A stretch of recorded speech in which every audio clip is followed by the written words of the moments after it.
All right, ladies and gentlemen, you are welcome to another great episode on your favorite political talk show, The Truth with Ben Jokes.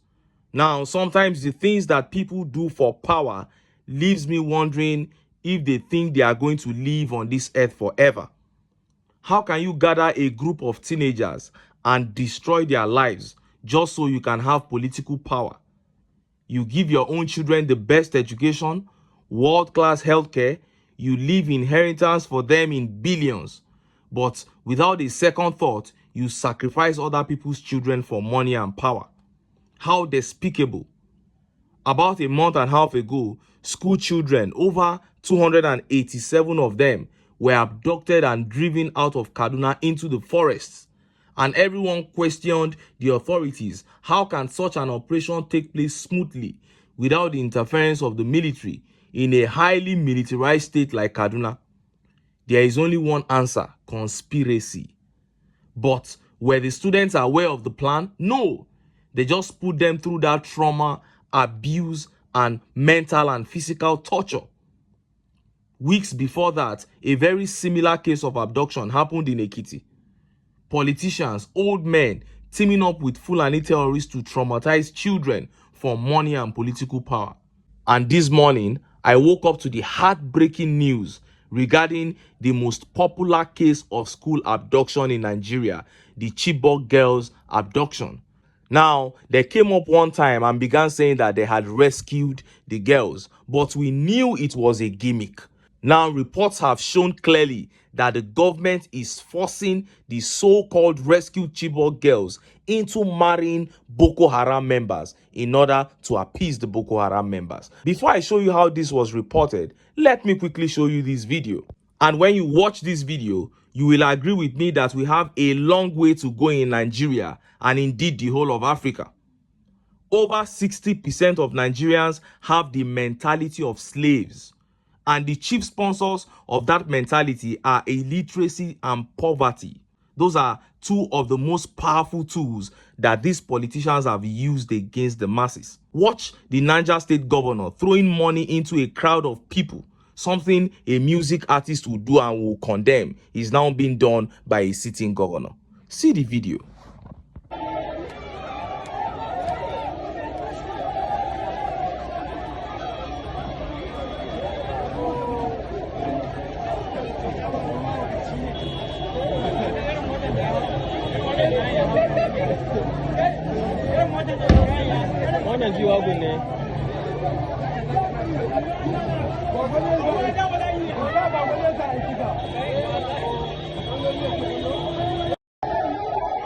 You saw that.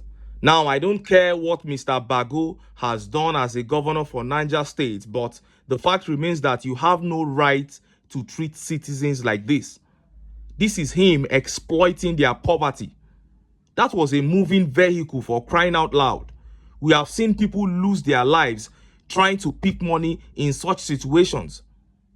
These people don't even understand the weight of the offices that they occupy. This is something that a music artist will do, and people will come out to condemn him, and government will even come out and sanction him. And now a sitting governor is doing it.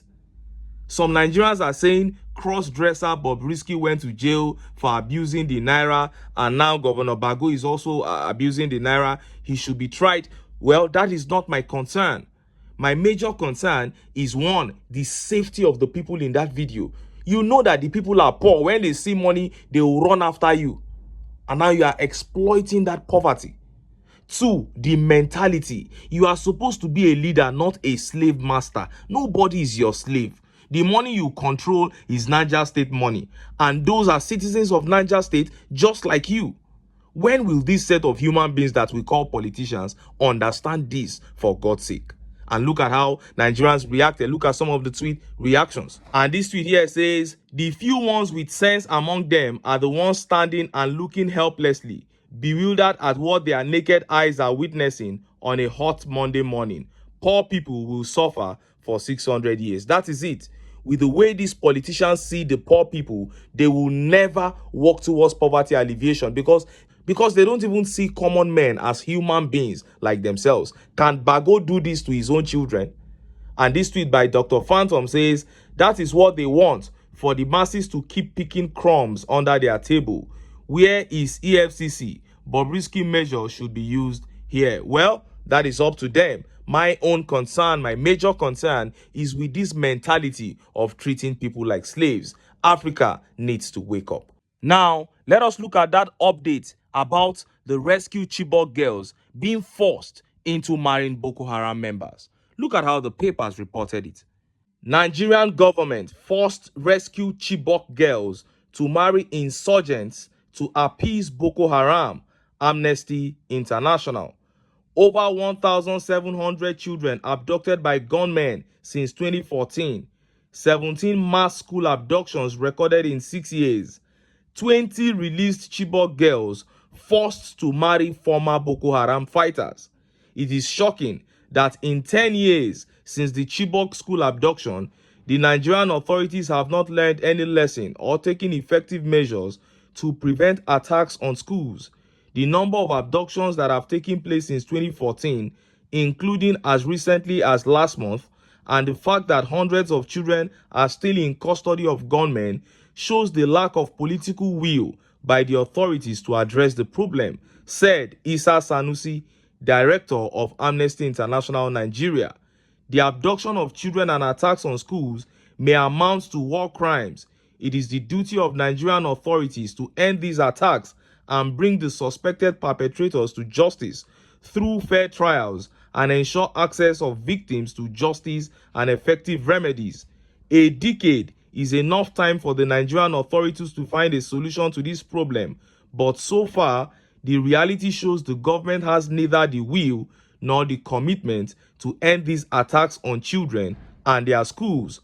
Forced to marry their abductors, Amnesty International is also calling on the Nigerian authorities to promptly, thoroughly, impartially, independently, transparently, and effectively investigate allegations of forced marriage between 20 Chibok women rescued in the last 2 years and former Boko Haram fighters in a center provided by Borno State government in Maiduguri.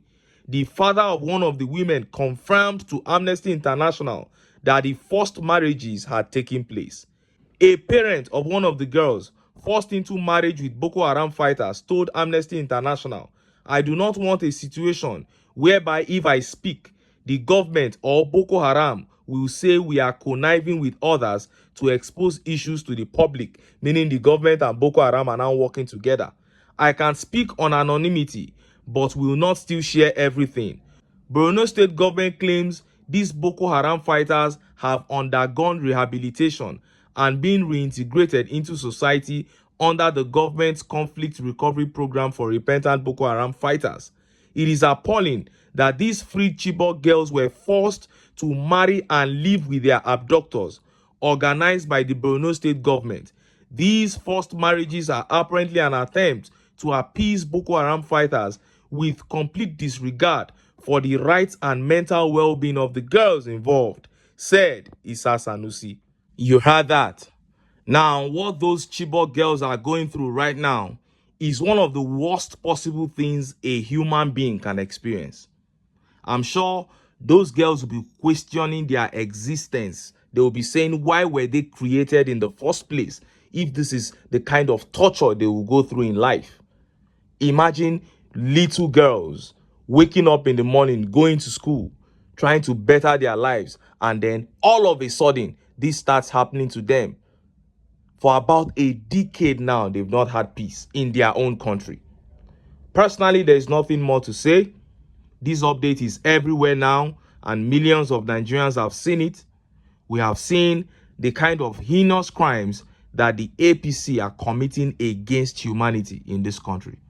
We have to unanimously reject these guys. I don't understand how a human being will see this and still say, for some reasons, he still has a soft spot for the APC. I don't understand. Except you are not just human. Let's look at how Nigerians reacted. This tweet by CJ says, "I don't know what everyone is thinking, but Nigeria is not that country to be proud of. I'm telling you." And Centigraph replied, "I totally agree with you." This is how most Nigerians feel. And this tweet by Philemon Kuza says, "This is terrible. The Nigeria of today is a crime scene." That is what it is, organized crime. And Engineer Shaibu here says, why didn't they give away their own daughters? That is it, because what they will say is that those Boko Haram members have repented. They have been rehabilitated. If they have become very good human beings, why didn't you offer them your own daughters? And this tweet by Barahat says, you can't make this stuff up. You just can't. Nobody can sit down and think of the and think of the things that APC does. It is when they do it that it will hit you, that a human being can go that length. And this tweet here says, APC formed Boko Haram to frustrate and push Jonathan out of power. And that is why you can't be a member of the APC and claim to fight against terrorism. Every member of the APC is a terrorist by default. That is the whole truth. I keep saying it from the day that party was formed. This was what the northern faction of the APC brought as part of their own conditions to be part of that coalition. And that is why I keep stressing that Nigeria will not win the war against insecurity except they kick the APC out of power. But until then, make I still enter town. Make I go get some ogbonge political news wey una go like. Why? Because of una. Now I dey here, so don't go away.